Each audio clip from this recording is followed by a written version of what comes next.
there is only one leader in the world, just one world leader, who is standing up directly and completely against the bullying of Donald Trump. And that world leader is our Prime Minister, Narendra Modi. Trump says that our trade barriers are obnoxious. He says our trade policy is obnoxious. He used the words obnoxious. And Narendra Modi says in response that do not forget, Mr. Trump, the welfare of our farmers is our top priority. Donald Trump threatens us and says if you buy Russian oil, then I will accuse you of selling it in the open market. And Narendra Modi says that I know that personally I will have to pay a heavy price for taking on America, but I'm ready for it, for my people, for my farmers, and for national interest. Trump says that I warn you, Mr. Modi, I'm going to bring in 25 plus 25%. I'm going to put in 50% almost illegal tariffs. But Modi says again, you can do what you want, but I'm going to take care of my dairy farmers, our fishermen, and our farmers, our agriculture. I'm not going to compromise on it. And then Trump threatens again. He says, Mr. Modi, you're going to see a lot of secondary sanctions, keeping the option of taking it beyond 50%. Ladies and gentlemen, this is what our Prime Minister said. Bharat अपने किसानों के, पशुपालकों के और मछुआरे भाई बहनों के हितों के साथ कभी भी समझौता नहीं करेगा। और मैं जानता हूं व्यक्तिगत रूप से मुझे बहुत बड़ी कीमत चुकानी पड़ेगी, लेकिन मैं इसके लिए तैयार हूं। मेरे देश के किसानों के लिए, मेरे देश के मछुआरों के लिए, मेरे देश के पशुपालकों के लिए आज भारत तैयार है। And that message makes us so proud. Every day this battle goes on between Narendra Modi and Donald Trump. We increase in global stature because we in India are standing up to American bullying like no other country in the world has, and not just today, since World War II. The whole world is used to American bullying, and that is why the world is taking note. CNBC Global says India isn't flinching, why Trump is misreading India's tariff playboard. CNN International says Trump wants India to stop buying Russian oil.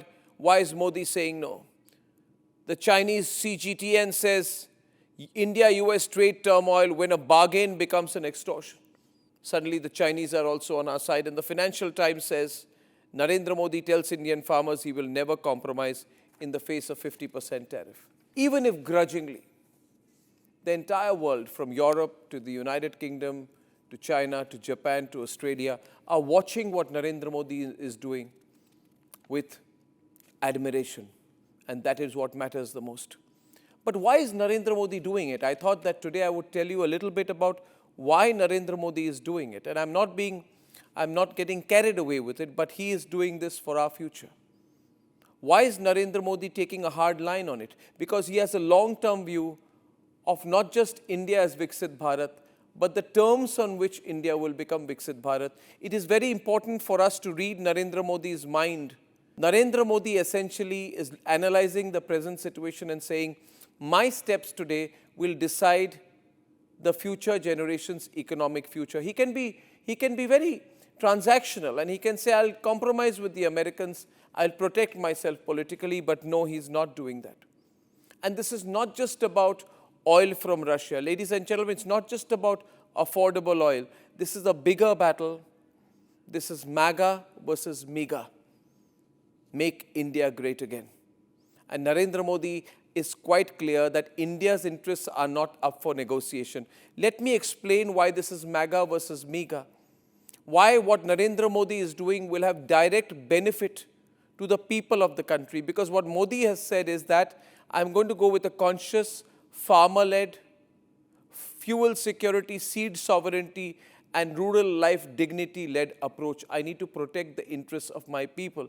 Of course, it is about Russian oil. 33 billion saved in energy costs. Where does this money go to? This money is a direct beneficiary, ladies and gentlemen. The direct beneficiaries of this money being saved are you and me, are us. Narendra Modi is also saying that should I really allow Donald Trump to push through genetically modified crops into India?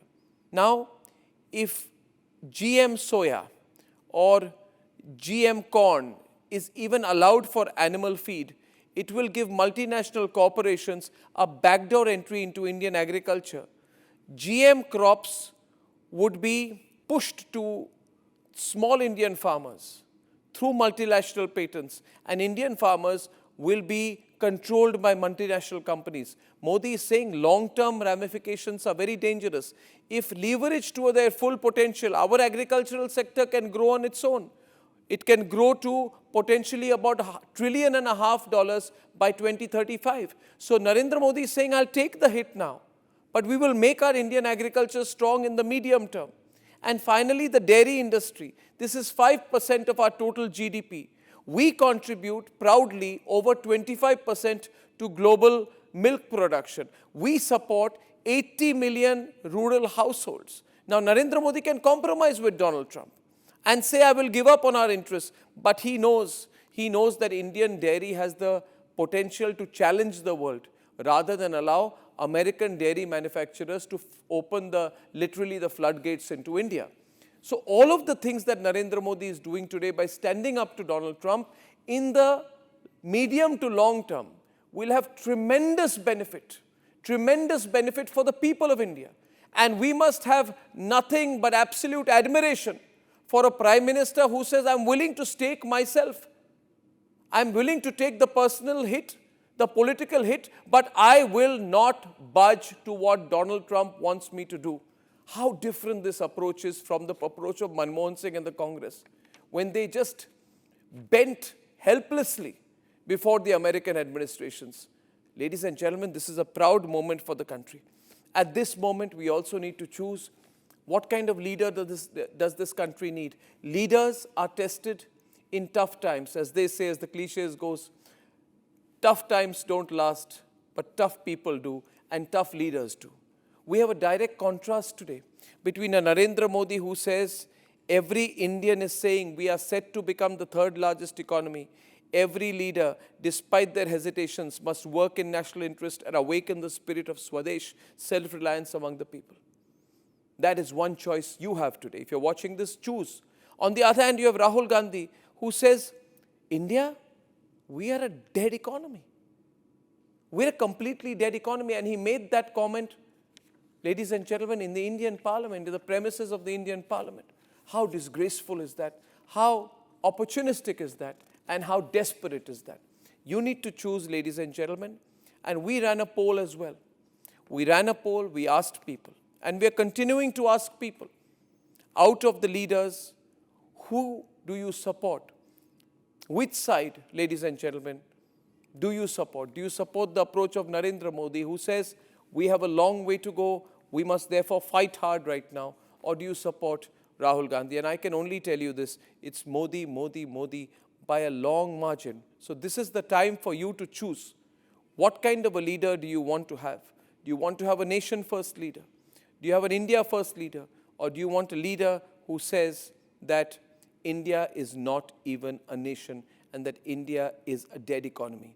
The fact is, viewers, Modi baiters, Modi haters may not like it, but Narendra Modi, through this fight, which will be remembered for decades, the MAGA versus MEGA fight, some people say, but no. It is the fight of despotism, Trump style, through the approach of statesmanship of Narendra Modi.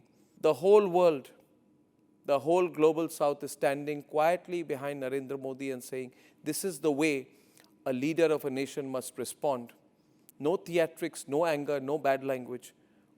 But he is leading today Brazil, which is 50% tariffs, Laos, 40% tariffs, Myanmar, 40% tariffs. All of them are looking up to Narendra Modi, saying he eventually will win. And in the victory of India is our victory as well.